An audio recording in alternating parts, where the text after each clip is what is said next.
T Mountain News Weekend Edition. Good evening, I'm Katie Cook. For more than 80 years, a statue of Confederate President Jefferson Davis stood inside the Kentucky Capitol Rotunda, but that is no longer the case. Crews wasted no time getting him out of there after a state commission voted yesterday afternoon to remove the statue. Since then, crews have been working, and by late this afternoon, Davis was gone. The statue will be moved to a state historic site in western Kentucky, marking his birthplace. Olivia Russell has more from the Capitol. More than a week after Governor Andy Beshear called for the Jefferson Davis statue to be removed, he finally pressed the button to make it happen. The statue, standing 15 feet tall and about 10,500 pounds, was slowly taken from the Capitol Rotunda. When the body portion was removed, the hollow base surprisingly acted as a time capsule and revealed some history. Crews removed two items. The first was the cover of the State Journal from the day the statue was placed on October 20th, 1936. They also found a bottle of Glenmore bourbon with a message inside. After taking a closer look, officials determined it was too old and fragile to remove the paper in one piece. They hope a special process will one day reveal the message. Preserving the history of Jefferson Davis is the reason why some Kentuckians were against removing the statue, but officials are reminding people that it's not being destroyed, only moved. Crews from American Industrial Contractors spent hours securing the statue so it wasn't damaged in the process. They say it will go from the Capitol to a storage facility while they wait and make sure the next site can support the massive structure. The state hopes to return the Confederate president back to his hometown of Fairview, Kentucky, at the Jefferson Davis Historical Site. Reporting from the Capitol, Olivia Russell, WKYT. Now, this isn't the first time removing the statue has been up for discussion. Exactly 5 years ago, the same commission voted on possibly removing the statue, but ultimately it ended with the decision to remove the bronze plaque in front. And today marks 3 months since Breonna Taylor's death. Police served a warrant at Taylor's home back in March, and those who served the warrant were issued a no-knock warrant. But a decision had been made previously to knock first. Police and Taylor's boyfriend, Kenneth Walker, both say police did knock before breaking down the door. Walker fired his gun, hitting LMPD officer John Mattingly in the leg, and officers returned fire, striking Taylor 8 times. Walker called 911 right after the shooting. And fast forward to today, digital billboards are now around Louisville with Breonna Taylor's photo at both the Kentucky International Convention Center and overlooking I-65. An activist said the message of the billboard is asking the community to get involved and make positive changes in the community. A public forum on improving race relations and stopping police brutality was held in Lexington today. The mayor, police chief Weathers, and other officials were there. Krista Frost has more from the event. 16 days in and things are heating up. Passionate Lexington protesters started gathering on Richmond Road, where Chief Lawrence Weathers was scheduled to join in on their march. That quickly changed when protesters demanded answers from Weathers on solutions to racial issues and blocked him in, not allowing him to march. Some new differences would be among this crowd. I understood that there would be kind of different groups marching. I just kind of wanted to be there, maybe to be a unifying force and just to march with the people. Any opportunity I get to be with the people in the streets marching, I'll try to take advantage of that. Local activist and musician Divine Karana was not only marching. And this conversation is for everybody out there, because what's getting lost is they have no idea what's going on right here. But on the panel at Southland Christian Church, where leaders tried to have a conversation with the public about solutions. More systemic accountability with the police department, within the justice system. We're seeing healthcare disparities as we see African Americans are getting COVID at a higher rate. Why is that? All issues leaders like Mayor Linda Gordon, Chief Lawrence Weathers, and local legislators were hoping to address, but they were cut short. But let the mayor speak for a moment.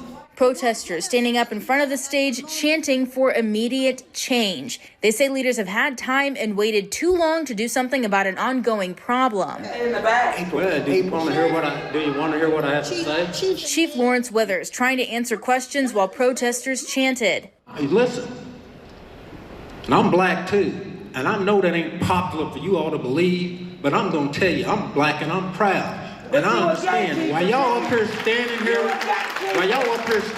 not letting me speak. I understand because as a black man, I've had to be quiet about some things. I'm not quiet now because I'm gonna tell you, this is our time.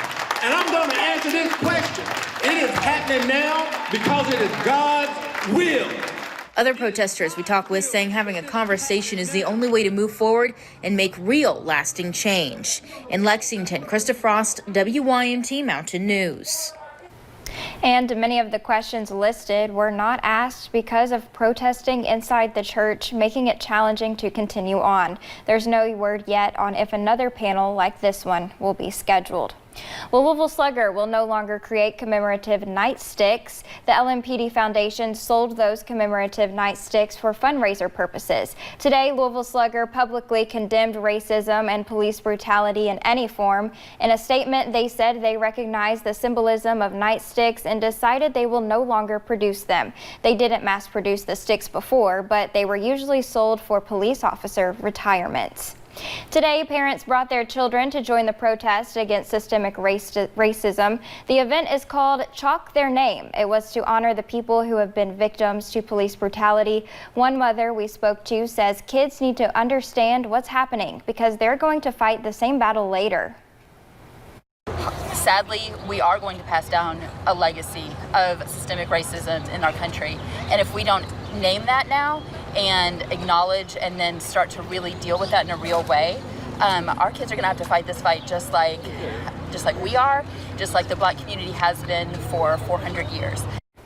Now, this was in Jeffersonville near the Big Four Bridge. Other groups gathered in New Albany at Bicentennial Park.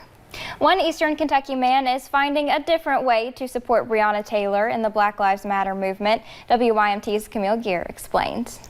You got me, stock one. On a normal day, Nathan Little sits here and streams on Twitch. You know it, CJ. We're in the business of having events people pay. They go towards a prize pot. You make some money off of it. But there's not really many opportunities for that while everybody's playing online during COVID. But today his stream has a bigger meaning, creating a tournament to support Black Lives Matter. I mean, it's on the forefront of everyone's minds right now. Everybody's talking about it. They want to see stuff happen. They want to see change. And this is an opportunity to do something. With more than 90 competitors. For it to be a charity tournament and have 90 people involved, man, it's something special. But Eastern Kentucky, man, everybody gets behind everybody, and I love being a part of this. Competing from all across the world. Delaware, Alberta, Canada, New York, Louisiana, California, Illinois, Texas. So we've at least got 2 countries and who knows how many states. With one goal in mind, to raise awareness to a pressing issue. In Perry County, Camille Gear, WYMT Mountain News. The winner of the tournament gets a custom Black Lives Matter controller, and 100% of the proceeds raised from the tournament goes to Breonna Taylor's family and the Black Lives Matter movement. The GoFundMe was more than $1,300.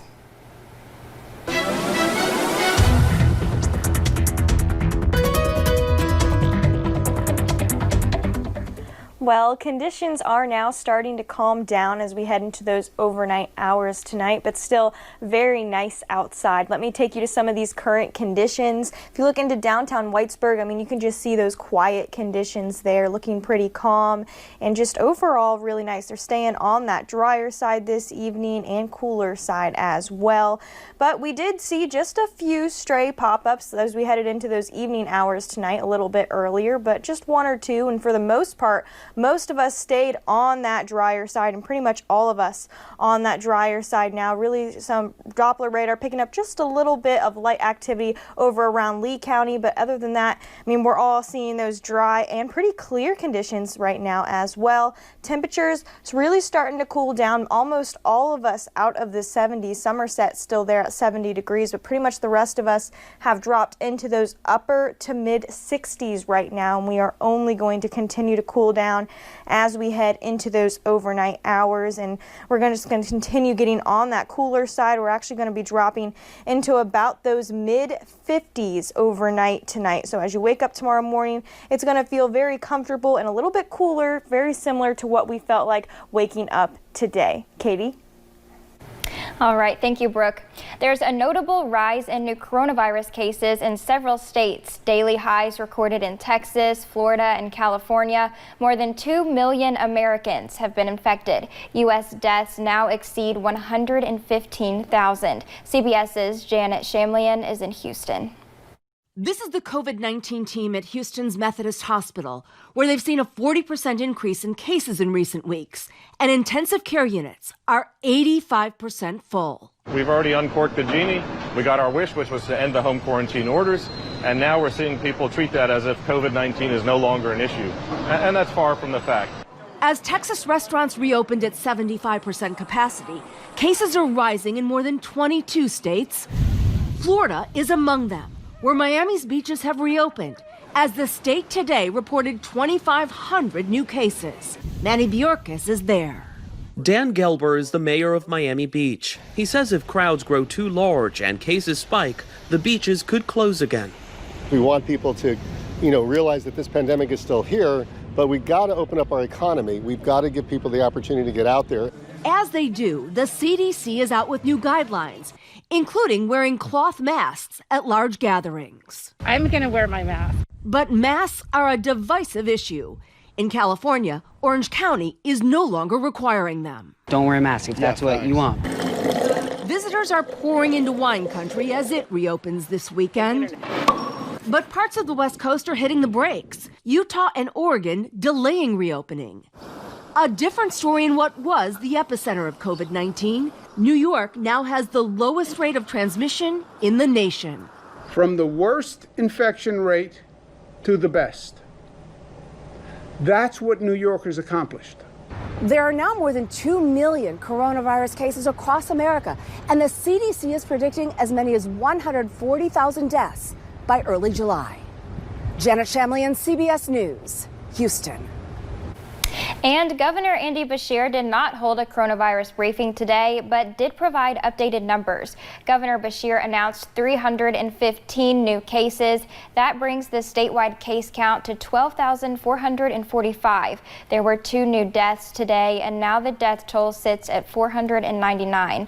Now 3,409 Kentuckians have recovered from the virus, and the Harlan County Health Department also confirmed 2 new cases. The total number of cases in the county is now 13. For more on COVID-19 in Eastern Kentucky, you can head over to our website, WYMT.com.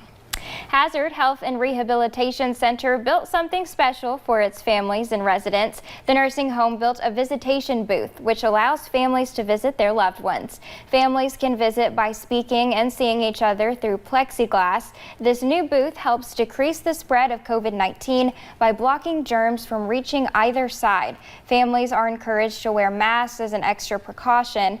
And we spoke with Jim Riley, who says this finally gives him the option to see his mom outside. Just to see them roll her out here and we have this new form of meeting and coming together, it just brings joy to my heart. Something about seeing her and her seeing me and noting her response to seeing her son, it's just, it's wonderful. If you have a loved one at the nursing home and would like to use the visitation booth, you are asked to call 606-216-4392 to schedule your appointment. Coming up on Mountain News Weekend Edition, Tennessee's rural hospitals are in trouble. How hospital leaders and lawmakers are hoping to save them. And all eyes are on those rain chances tomorrow. I will provide more details on that coming up.